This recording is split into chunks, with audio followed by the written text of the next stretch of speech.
Olá, boa noite para você que estava ligado em Amores Verdadeiros. Eu sou Vitória Mello e te convido a acompanhar com a gente as principais notícias do dia. Seja muito bem-vindo, nós já estamos no ar.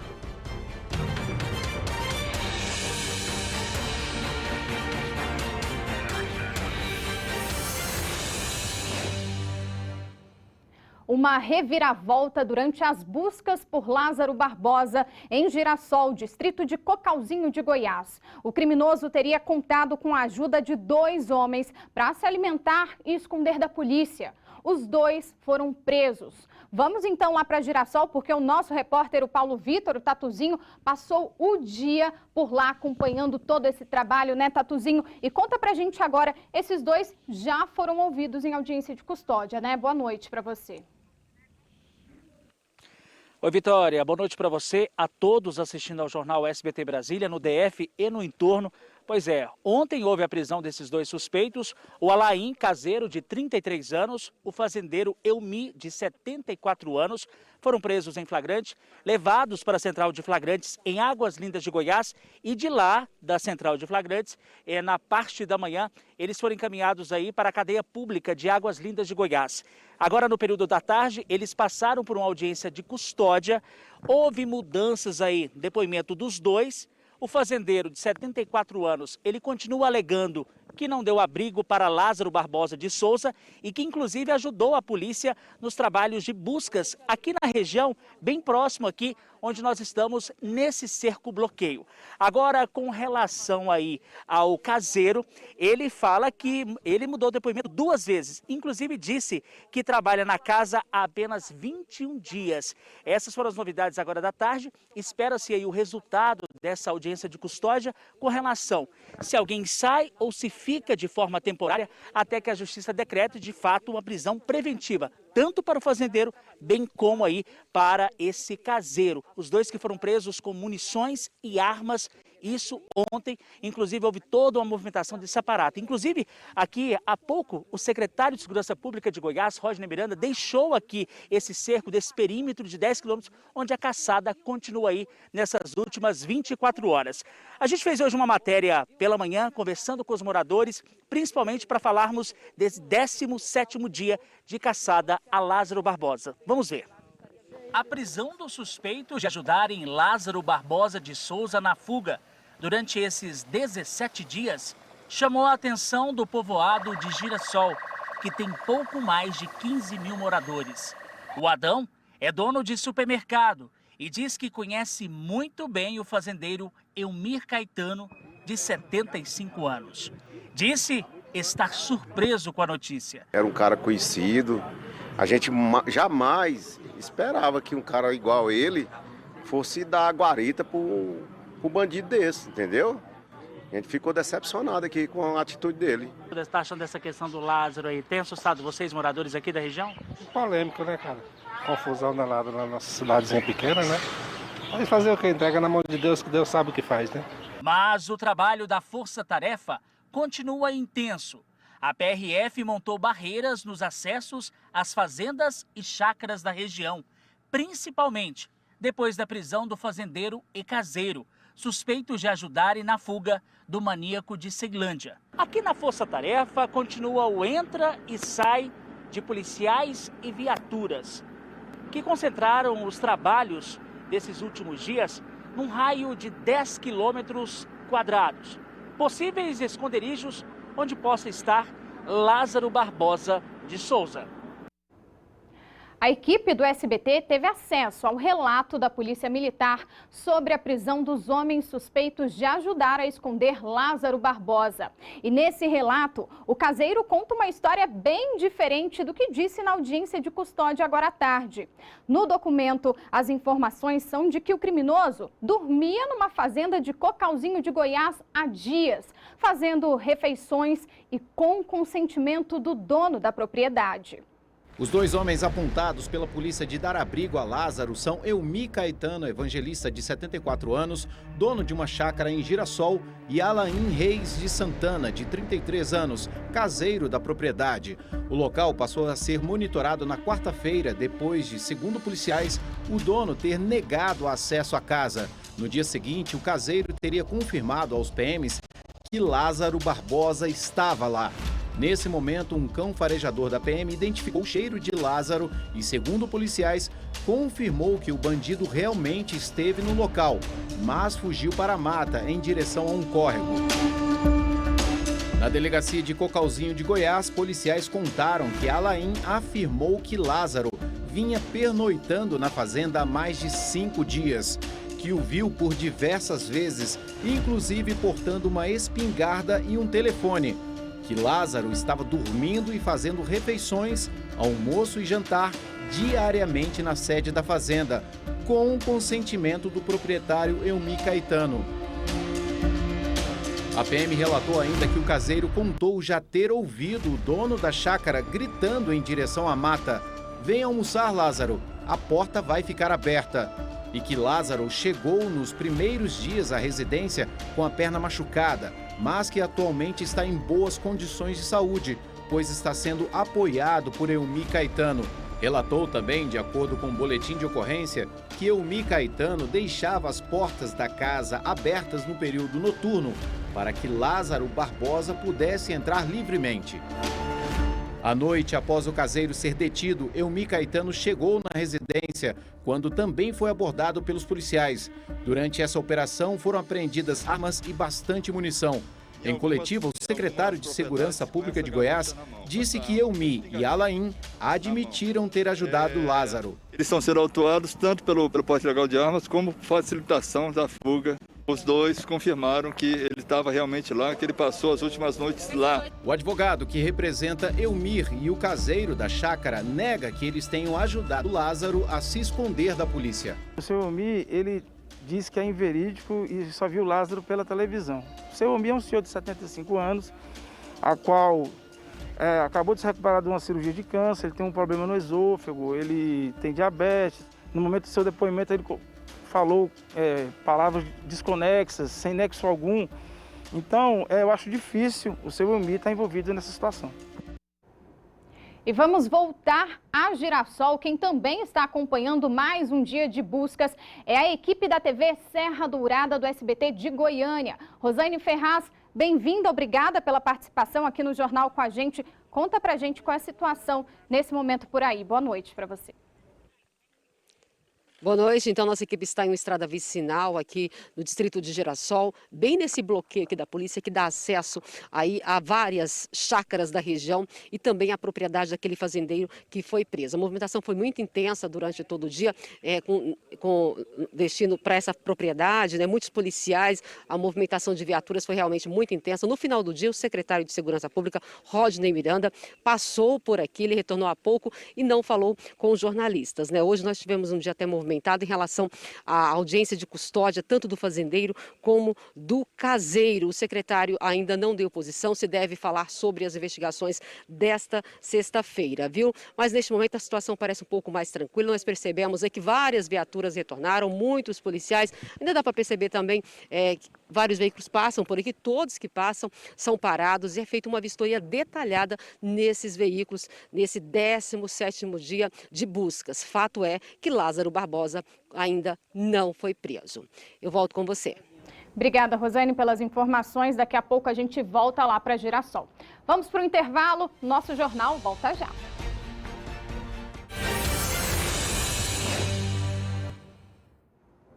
Estamos de volta com uma informação importante para os profissionais da educação. A Secretaria de Saúde resolveu mudar a estratégia de vacinação para esse público. Isso porque já na primeira segunda-feira de julho, dia 5, 122 creches devem voltar a receber crianças de 0 a 5 anos. Além disso, o GDF quer que toda a rede pública de ensino volte às aulas em agosto. Então, agora o critério é por regional de ensino e não mais por etapa de aprendizagem. Vão ser vacinados todos os profissionais da educação infantil até o ensino médio. Então, amanhã é a vez das escolas das regionais de ensino de Braslândia, Guará e Recanto das Emas e parte de escolas de Taguatinga. No domingo, dia 27, serão os profissionais das regionais de ensino de Santa Maria, São Sebastião e parte do Paranoá e de Samambaia. Já na segunda-feira, dia 28, será a vez aí das escolas regionais de Taguatinga, Samambaia, Paranoá e Planaltina. Todos vão tomar a vacina da Janssen, que é a de dose única. Os profissionais das outras regionais vão ser vacinados assim que chegar um novo lote de vacinas. A lista dos convocados, o local de vacinação, está tudo lá no site da Secretaria de Educação, que é o educação.df.gov.br. E segundo a Secretaria de Saúde, na terça-feira, um lote de 8.000 doses será direcionado aos professores das escolas privadas. E mais vacinas da Janssen chegaram ao Brasil nesta sexta-feira. As doses doadas pelo governo dos Estados Unidos já estão em São Paulo. Elas vão ser distribuídas aos estados e ao Distrito Federal aqui também nos próximos dias. O ministro da Saúde, Marcelo Queiroga, e o embaixador dos Estados Unidos no Brasil, Todd Chapman, acompanharam a chegada das doses no aeroporto de Viracopos, em Campinas. O restante está previsto para chegar na manhã deste sábado, totalizando 3 milhões de doses. Essa é a maior doação feita a um país pelo governo americano. As vacinas serão distribuídas aos estados e uma parte vem para o Distrito Federal, que recebeu nessa semana doses de outras remessas. Carla Lucena para o Jornal SBT Brasília. E vem cá, agora eu queria te perguntar uma coisa. Você sabe o que é cringe? Essa palavra ganhou as redes sociais e está causando guerra entre gerações. Eu mesma tive que pesquisar para fazer essa reportagem. Dizem que esse, é um sinal de que a juventude está ficando para trás. A internet virou o palco de um embate entre duas gerações por causa de uma palavra: cringe. Nunca ouvi falar. Nunca ouvi falar sobre isso, não. Só preciso te contar uma coisa. O quê? Você não é mais jovem, mulher. Não. Tu é millennial. O quê? Millennial. Não, millennial não, eu sou jovem. Cringe é um termo de origem inglesa usado para classificar coisas fora de moda, ultrapassadas, cafona, vergonha alheia mesmo, sabe? E nos últimos dias, a geração Z, formada por jovens que nasceram entre 1996 e 2010, começou a citar nas redes sociais o que os millennials, que nasceram entre 1981 e 1995, faziam, que era super cringe. Mulher, você usa esse emoji pra tudo. Eu uso! Você assistiu a usurpadora. Assisti! Se você tivesse perna, você com certeza ia usar calça skinny. Eu ia! Você no tempo que a Lorde era triste. Não, eu sou jovem, isso não quer dizer nada. A responsável por essa polêmica foi a Carol. Semana passada, a podcaster fez um tweet perguntando o que a geração Z achava mico nos millennials e brincou: acho que falar mico já passou, é cringe, né? E pronto, a publicação teve 10.000 comentários e a discussão viralizou. E aí eu via muito eles falando sobre coisas que eram cringe, era cringe. Eu via no TikTok, acompanho um monte de perfil do TikTok, via falando sobre isso.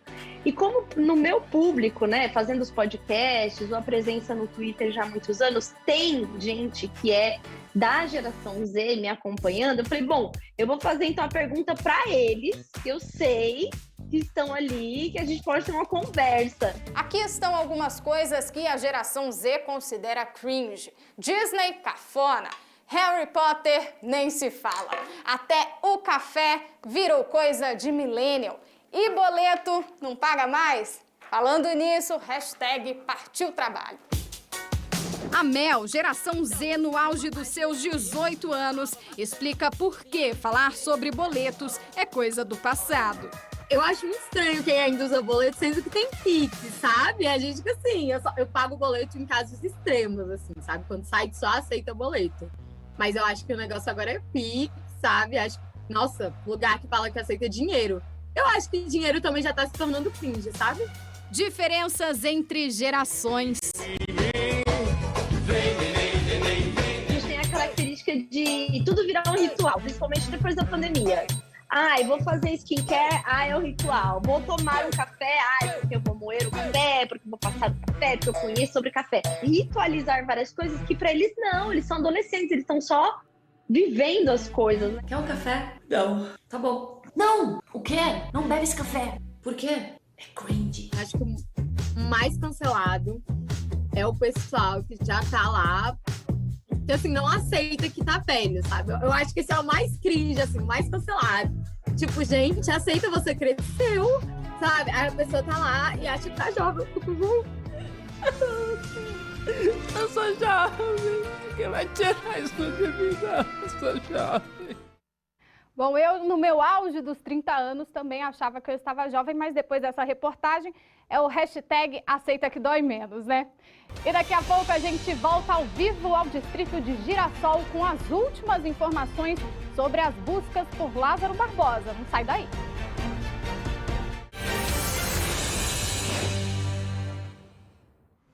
A Polícia Civil incinerou hoje quase 1,5 toneladas de drogas. São vários tipos de drogas, cocaína, crack, haxixe e skunk, mas a maior parte é de maconha. Essa é a segunda incineração do ano. A droga é destruída em Santo Antônio do Descoberto, em Goiás, numa empresa de incineração de lixo especial. Todo o processo é acompanhado de perto por um forte esquema de segurança. O governador Ibanez Rocha sancionou hoje uma lei que cria um novo programa de proteção a vítimas de violência. O PROVID, Programa Policiamento de Prevenção Orientada à Violência Doméstica e Familiar, vai ser executado pela PMDF. Os militares vão agir em áreas definidas com base nas estatísticas criminais. Além disso, a PM deve ficar mais próxima à comunidade para que as mulheres com medidas protetivas sejam acompanhadas de perto. A polícia prendeu 2 bandidos que assaltavam ônibus em Samambaia. Câmeras do circuito interno dos coletivos flagraram alguns desses crimes, né? Segundo a polícia, os ladrões agiam sempre nos ônibus que passavam pela 2ª Avenida Norte de Samambaia. A dupla se escondia atrás das paradas e, quando o coletivo parava, anunciava o assalto. Pegavam dinheiro do cobrador e os pertences dos passageiros. A suspeita é que os 2 homens tenham feito pelo menos 10 assaltos na região. No momento da prisão, um deles tentou se esconder dentro de uma caixa d'água vazia. E vamos agora voltar lá para Girassol, distrito de Cocalzinho de Goiás, conversar novamente com o Tatuzinho. Tatu, atualiza pra gente aí esse 17º dia de buscas por Lázaro Barbosa. Pois é, Vitória, trazendo aí as últimas informações, principalmente informações de momento. A gente antecipou no início do bloco do Jornal SBT Brasília sobre a audiência de custódia que aconteceu agora na parte da tarde em Águas Lindas de Goiás. Saiu a decisão da Justiça nessa audiência que converte a prisão em flagrante do fazendeiro, né? O seu Eumi Caetano Evangelista, de 74 anos, em preventiva. Ou seja, ele continua preso aí após ontem ser detido pelos policiais da Força Tarefa aí dessa caçada a Lázaro. Agora, com relação ao caseiro Alain, de 33 anos, a Justiça aí concedeu ele a liberdade provisória. Ou seja, ele vai continuar aí respondendo em liberdade como suspeito por ter detido ontem, principalmente os 2 que foram detidos com 2 armas de fogo e também diversas munições. Nós continuamos, Vitória, aqui acompanhando o trabalho da Força Tarefa aqui no distrito de Girassol. Veja só, o cerco-bloqueio aqui, as fazendas da região, onde aconteceram essas prisões ontem e onde possivelmente Lázaro Barbosa de Souza, de 32 anos, esteja, esse cerco-bloqueio continua. Aqui os fazendeiros que entram e saem são vistoriados o tempo todo, principalmente porque há sempre a suspeita de alguma facilitar fuga aqui na região para Lázaro Barbosa de Souza. Então, essa movimentação continua aqui na região de Girassol. A Força Tarefa segue aí até provavelmente daqui a pouco meia-noite ao 18º dia aí dessa caçada ao criminoso mais procurado do Brasil, Lázaro Barbosa de Souza. Aqui o que a gente vê agora é apenas essa viatura do Batalhão Rural, que está aqui concentrada, mas lá na parte de baixo, nas chácaras, que são cerca de 200, são diversos policiais atuando nessa mega operação. Vitória Mello. Obrigada, Tatuzinho. Parabéns aí pelo trabalho. Sei que você está ralando aí desde cedo. Muito obrigada pelas suas informações. E a gente fica por aqui. Obrigada pela audiência. Uma ótima noite. Bom fim de semana, gente. Tchau.